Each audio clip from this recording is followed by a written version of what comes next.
Hello everyone, we welcome you in another interesting video of Hello Experts. This video is about the digital twins. A digital twin is a virtual representation of a real-world entity or process. It is composed of three elements: a physical entity in real space, the digital twin in software form, and the data that links the first two elements together. A digital twin functions as a proxy for the current state of the thing it represents. It also unique to the thing represented, not simply generic to the category. However, the digital twins of two seemingly identical products will not usually be identical. While many digital twins have a 2D or 3D computer-aided image associated with them, visual representation is not a prerequisite. The digital representation or the digital model could consist of a database, a set of equations, or a spreadsheet. Data link, often but not necessarily two-way, is what differentiates digital twins from similar concepts. This link makes it possible for users to investigate the state of the object or process by querying the data, and for the actions communicated through the digital twin to take effect in its physical counterpart. The Digital Twin Consortium, an industry association working to build the market and recommend standards, adds an important phrase to the basic definition: synchronized at a specific frequency and fidelity. These qualifiers refer to three key aspects of the technology. Number one, synchronization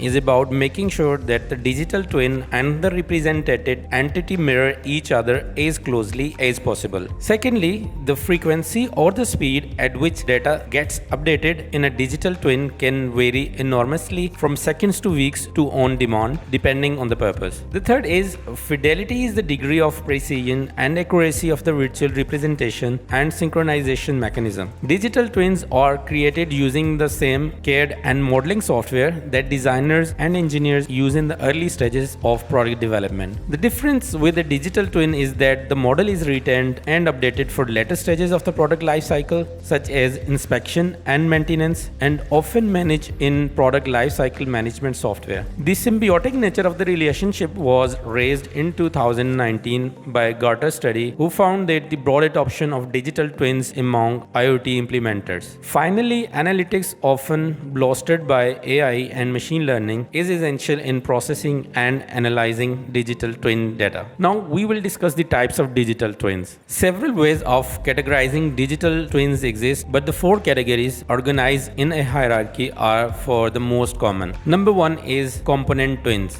They are also referred to as part twins. This is the most basic level. It's not for the simple parts like screws, but for the things like mechanical sub-assemblies. The second is asset twins. Two or more components whose interaction is represented in the digital twin. System twins. Assets assembled into a complete functioning unit. The next is process twins. Systems working together to serve a large goal. Now we will discuss the history of the digital twins. Many experts stress the beginning of the digital twin concept, though not the name, to 1969, when NASA augmented training simulators with the telemetry data from the damaged Apollo 13 spacecraft to diagnose and solve problems. The concept of digital twins was first expounded upon in 2002 by NASA consultant Michael Greaves, an academic who is influential in PLM and significantly expanded on in subsequent years. In 2010, Greaves' collaborator John Weicker, manager of advanced manufacturing at NASA, began applying the term digital twin to the concept. Digital twins can be used as a problem-solving tool in a variety of industries. By creating a digital twin of a physical object or process, engineers and technicians can simulate and test different scenarios, identify potential issues, and optimize performance. For example, in the manufacturing industry, digital twins can be used to identify bottlenecks in the production process, optimize the flow of materials, and reduce downtime. In healthcare, digital twins can be used to stimulate the effects of different treatments on patients and develop personalized treatment plans. Now we will discuss the benefits of digital twins. As they are virtual, digital twins can reduce the cost and risk of having to work on the physical things they represent. The further benefits include improved design and engineering, enhanced monitoring and maintenance, increased efficiency and productivity, better decision making, improved safety and risk management, enhanced customer experience. Now we will discuss these one by one. Improved design and engineering. Digital twins enable engineers and designers to stimulate and test new designs in a virtual environment,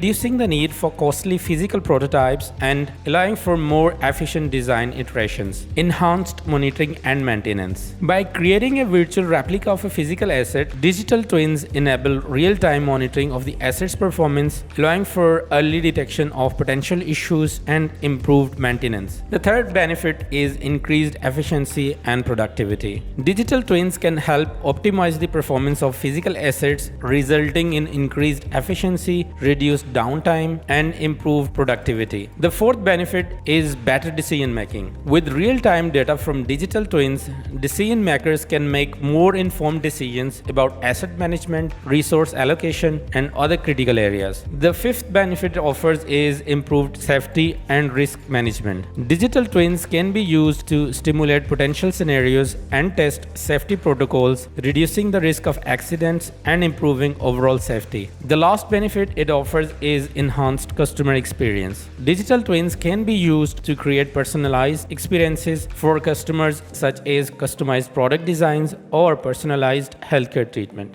The key elements of digital twins include physical object, data acquisition, virtual mode, analytics and simulation, interoperability, visualization, control and optimization. Now we will discuss these one by one.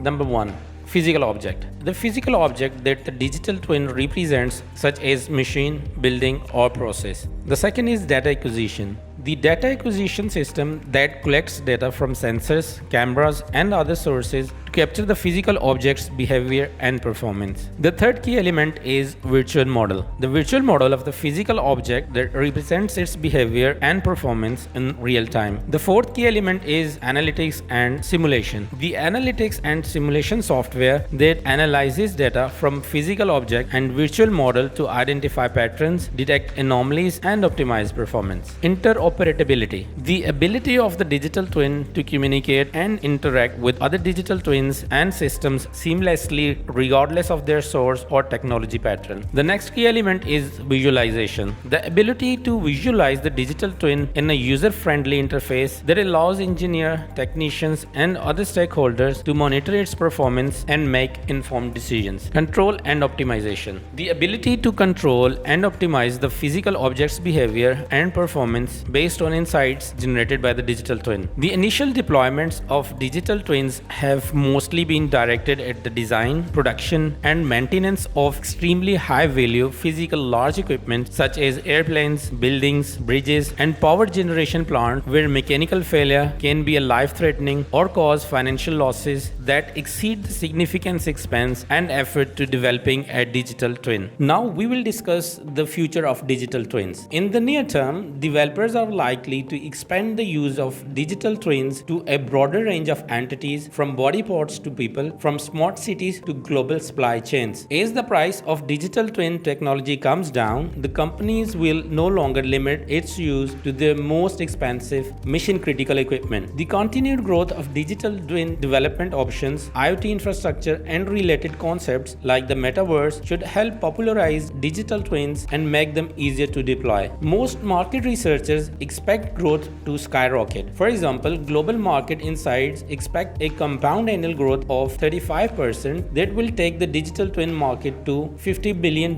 by 2027. Major advances in digital twin technology are on the horizon. For example, researchers have been discussing cognitive digital twins that would have AI and machine learning capabilities that allow them to function as intelligent companions to their real-world counterparts. The process of developing a digital twin typically involves several stages, including data acquisition, model creation, validation, testing, and deployment. Each of these stages requires careful planning and execution to ensure the accuracy and reliability of the digital twin. Once a digital twin is deployed, it requires ongoing maintenance and updates to ensure it continues to accurately represent the physical object's behavior and performance. This can involve updating the model to reflect the changes to the physical object or the environment in in which it operates, as well as improving the data acquisition system and analytics tools to capture and analyze more data. A digital twin for a grade A commercial office building of around 600,000 feet square would cost 1.2 million or 1.7 million dollars, whereas a more complex and large general hospital building of around 2100,000 feet square would cost about 300 to